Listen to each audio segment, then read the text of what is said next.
Hello and welcome to the 4th episode of the Debrief, and we're in a new location today.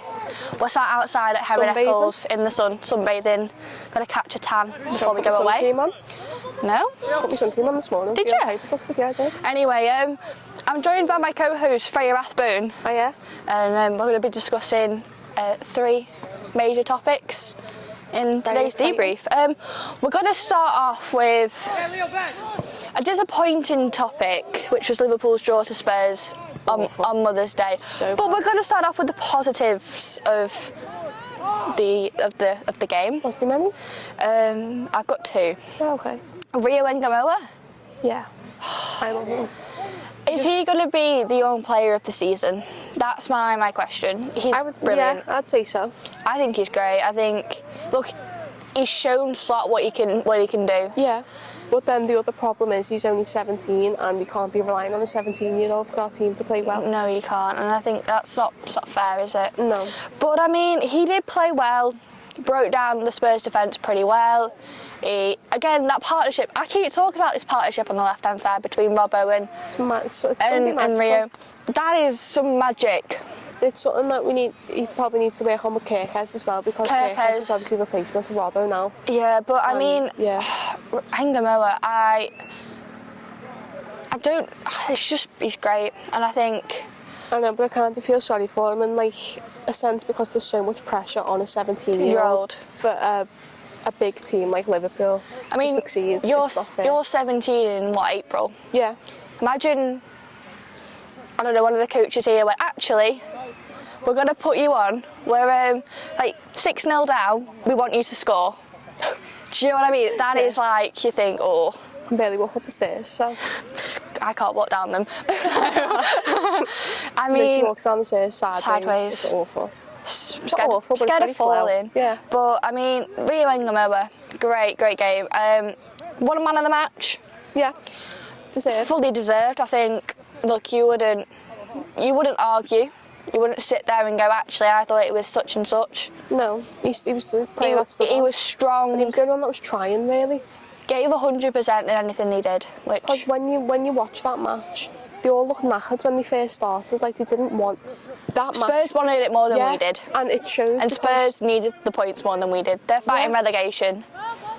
But then it shouldn't be like that, though. That game should have been ours. We should have won about 5-0. With a better team in every single sense, and it's just not working. Players, I mean, Spurs have significantly dipped. Yeah. I think since they lost Son, Harry Kane, Dele Alli, like those are the players.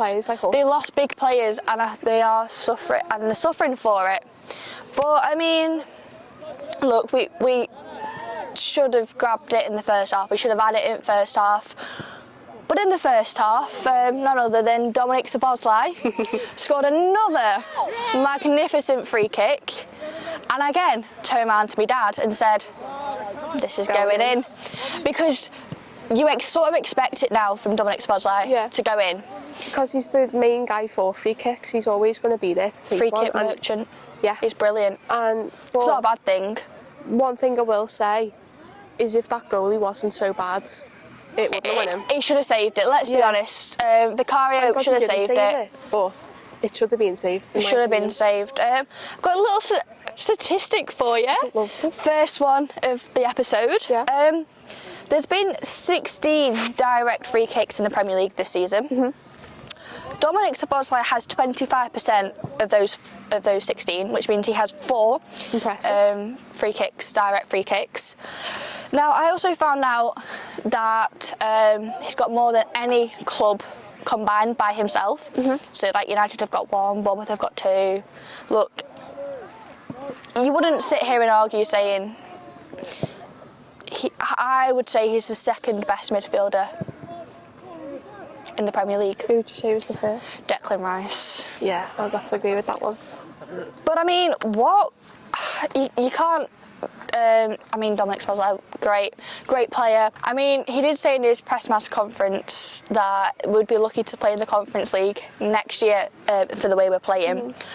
But I'm a bit concerned that he's going to leave in the summer. I said to you this before. That I really hope he doesn't. I hope he doesn't, because he's the strongest player we've got. But I wouldn't blame him, because he's been on rock this season. He has been advantage of. Nobody's given as much effort as he is. Exactly, it's not fair on him, which I'd want him to go and play well with a team that I'd actually want to play well. Yeah. But I just don't want him to go. I don't want him to go. No, I mean, as I said, Spurs wanted it more than we did. They put up a fight in the second half. Yeah. And they were rewarded, I think, with a goal. Richarlison. Yeah. Coming from a mile away. Another late goal. I kind of was shouting at Charlie, take your shirt off, Richarlison, because any time he takes his shirt off, Spurs lose. He's a cocky man. He's a cocky man. When he scored, he was going for ages. I was like, ugh. I said to my mum, I said, I have absolutely no problem with Spurs scoring, because they absolutely deserve it. Mm. But anybody but him. Literally. I don't know. Even Szoboszlai said in the post-match interview, he was saying that we need to wake up. Yeah. They dip off really quickly. Yeah. And even Szoboszlai is starting to answer interview questions like slot. Yeah. Quite like monotone. They've got one tone in his voice. There's no excitement behind the team anymore. There's no excitement in watching it. You sort of expect them to lose at this point. Yeah. Look, I'm expecting them to lose tonight to Galatasaray. If they lose to Galatasaray tonight, I'm shaving all my hair off and I'm going offline. Offline, yeah. And Slot needs to go. At this point, if we lose to Galatasaray, it's over. He needs to go. Well, Even if we lose to Brighton. Lose to Brighton. Gone. I've always said I'm slotting. I said it on the podcast last week that I was slot out, but at this point I am slotting, I think. Why? I don't know. I think there's something there. If the board are keeping him there, then there must be something there. Because there's no one to replace him right now. And if that's where we sort of stand at the minute, then... But we're in desperate need of someone. There must be someone out there. I think we should get Dalglish back in. Oh, no. Let's be real and let's be realistic right now. Okay. But, I mean, I've got another little statistic for you about the Spurs and Liverpool fixture. Mm-hmm. So, in the last 11 games between Liverpool and Spurs, there's been 50 goals scored. And the fixture is actually quite a goal-heavy fixture, as it's got the most goals scored in any Premier League competition. So any fixture in the league, we had the most goals between the two sides. So you expected it to be quite a goal-heavy game. Mm-hmm. It wasn't. It was, and I said it in the last week's podcast as well, and I'll just keep saying it until it gets fixed. We can't find that final pass. We work so well down the wings with Engamoa and whoever, you know. I think Ekitike was really poor against Spurs. You expect him to do something. He just doesn't. He doesn't. That last chance as well. Yeah. That went in. You sort of hope and pray, and it's just poor. But look, it was a pure disaster in the end, and I was fuming. Can't lie, I felt like crying. It just showed how poor our midfield is as well. We're in desperate need for a midfielder. As well, Curtis Jones got brought on, and I think, right, brilliant. Curtis Jones is a lively player. He's very much like, okay, I can do this. Yeah. Why was he playing so far forward? He was like he was playing when Mo was supposed to be playing. Yeah. He should have dropped 10 yards back, played in the midfield alongside Alexis McAllister and Ryan Gravenberch, and Florian Wirtz or whoever was there should be playing there, because I don't understand at all why. Told him to do. Why was he playing? That's the thing. Why was he playing so far forward? Because he got brought on in the midfield to stop Spurs from getting any further. It was a disaster. But look, we got Galatasaray tonight. We'll go on to that topic in a few minutes. But it's poor.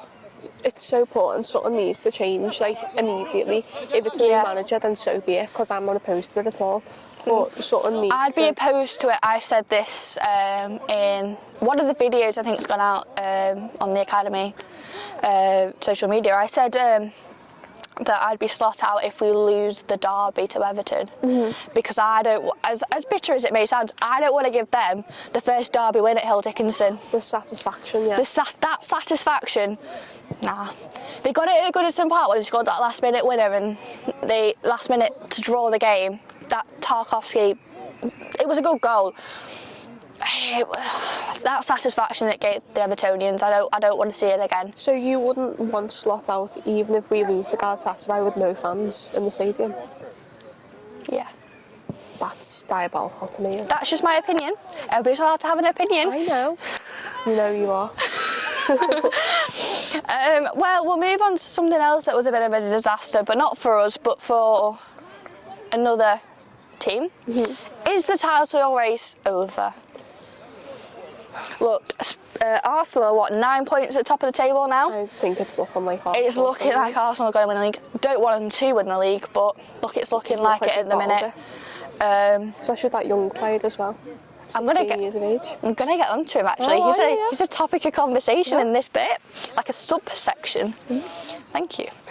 I mean, City dropped points to West Ham away from home, and I don't know if it's because Arsenal beat Everton. I mean, Everton played really well. I watched the game. I thought Everton should have probably snatched it in the first half as well. Which is surprising. Which is very surprising. I mean, Everton have had a good season. Yeah. They should be getting Europe. I'm going to say it. But I'm going to say it now. I think they should be getting Europe. But, I mean, Arsenal climb even higher now because they beat Everton, and City dropped points to West Ham. I believe City dropped points because they watched Arsenal beat Everton and thought, we have to win this game to keep up with them, and they just bottled it. I think they just got the pressure get to them. I mean, they're out of the Champions League now. They got psyched out. They got beat by Real Madrid last night. So the only thing they've got is the Carabao Cup, which is being played on Sunday between City and Arsenal. The FA Cup, which we've got them in away from home, the Etihad, and the Premier League. So they're not going to win the quadruple now. They got beat by Real Madrid, and I think the best thing of the night was Trent Alexander-Arnold, and I've got a quote from him actually. If it loads. So he said in his little interview at the end on Amazon Prime, it's nice to get one over on them, I mean City, because Real Madrid beat them. They've snatched a lot of Premier League titles away from me and Liverpool. I think that's a very bold statement coming from.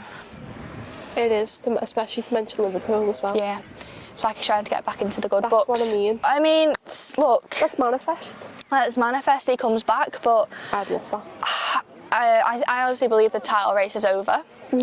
Arsenal are just getting away with it now, and to be honest, they fully deserve it because the way they've been playing. They've not been. No team I think deserves to win the Premier League this year. There's no team that's really stood out. But Arsenal have had really bad games. So have City. So have us. So have Chelsea. You sort of realise that you don't really. You can't. There's no team that really deserves to win it.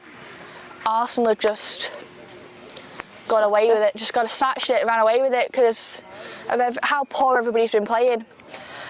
You said before about the 16-year-old that plays for Arsenal, Max Dowman. Has he won Arsenal the title?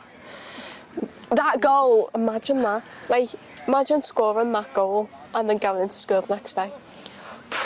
Insane. I mean, they did play on Saturday, so on Monday when he went back into school. That's what I mean. I know what you meant. But, I mean, Max Dowman, youngest Premier League goal scorer ever. The youngest Premier League goal scorer for Arsenal as well. I believe that goal's won Arsenal the title, and he should be. I mean, he's great.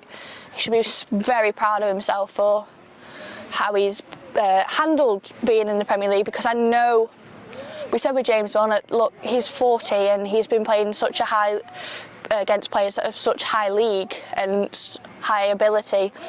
Max Darwin's playing against those same players and handling it so well at a young age as well. It's such a young age. I mean, him and Rio and Gamoa they should the ranks, definitely. Yeah, maybe could look to be in the England one in the next 2 years. Yeah, I wouldn't be opposed to it. I wouldn't say that was wrong or maybe not, but I totally see that. But I mean, they play each other in the Carabao Cup final on Sunday. I think that's going to determine the mindset and the mentality for both teams coming back into the Premier League. Yeah. Because, I mean, Arsenal, they beat Bayer Leverkusen last night. 2 goals, 2 beautiful goals. I sent them to you, didn't I? Yeah, Eze and Declan Rice. Declan Rice, I think, should be put down for Player of the Season. I think he's well and truly won it. But you expect City to have lots of goals and lots of... Especially the type of players that they've got and how they play. I've got a little statistic about a certain player as well. Really? So this is about Erling Haaland, and I think this is where City's downfall I think I've seen this. has really come from. Yeah. So between August and December, at the start of the season, Erling Haaland has scored 25 times. But since 2026, so since January to March, he scored 4. City really sort of need to get their main man scoring again soon, because they've really sort of dipped and they've really sort of... Oh, B. Sorry, it was a B. I got so scared. They've really sort of like not had that main man going forward. It's like us with Salah. Salah's been poor. So bad. And I know I always talk about it. And to be honest, he come on against... It's disrespectful, but at the end of the day, it's just an opinion. Yeah. And everyone's entitled to one. I mean, he come on against Spurs and there was a lot of play that I thought, that's the old Salah, that's the old... He did glimpses of it. You see glimpses of it, and he did a great turn. One of the Spurs defence, he just sort of did like a 180 turn and just ran, and you're thinking... He's back. That's the man before he had a hair transplant, just saying. But, look, Arsenal... They've won the title, let's be honest. Nobody wanted it to happen. We'll never hear the end of it, but AO, more the merrier. Yeah, this season's just one to forget. To bin off, yeah. Look, never to be talked about yeah, again. Every player has played, every team's played poor. Yeah. There's not been a team that's like shone out and you think, you deserve to win it, because everybody's just played. Look, the bottom of the table, you've got like your West Hams, your Spurs, your Forests. They were all, I'm going to say West Ham, Spurs and Forest are both in Europe, so they had got to those places. Forest were on to get third last year, weren't they? They played better than City. So I don't know what's happened. You can't. I mean, Forest, they've had, 4 managers this season? Yeah. They've had Nuno. And then it was like Nuno, Sean Dyche was in there somehow, and now they got Victor Piero, who didn't win a game with Wolves. So I don't really know what's happened there. Yeah, it's like they're just waiting for them to just die off. Like they're not helping them at all. Just not helping them at all. But if we want to, we're 5th in the Premier League since we drew to Spurs. We got to play well in the Champions League. Yeah. So tonight we got Galatasaray. How do you expect Liverpool to perform? Because after losing to Galatasaray away, drawing to Spurs on Sunday, and also the fact that Galatasaray are going to have no fans in the stadium, how do you expect Liverpool to play? It's not looking good, I'll say that. It's, especially when you're losing to Spurs, it's obviously not something that's going to make the team very confident going into that game with Galatasaray. But I'm feeling hopeful because we're the better team in every sense against Galatasaray, and we should be winning against them. And I think that we should be playing like high energy players like Frimpong, for example. He was great against Spurs, I thought. And dare I say Kirkes over Robbo, because we need oomph. We need a bit of oomph, and maybe Kirkes is that. Exactly, and if it goes over into penalties and extra time and stuff like that, we need high energy players. Yeah. And that's why I think we should play Salah as well, because he seems to be playing better later on into the match. Yeah. At the start, he needs time to warm up. Absolutely. I think I've sort of decided a little lineup in my head. Yeah. So of like who I want to play, and then sort of like the bench players. I think we want quite like a strong bench. Yeah, we need to start off strong with high energy. High energy. So and get that early goal in. That maybe like in the first like 10 minutes we need a goal. So just get the confidence up. To get the fans up. To get the fans up. To get the confidence of the team up. We need.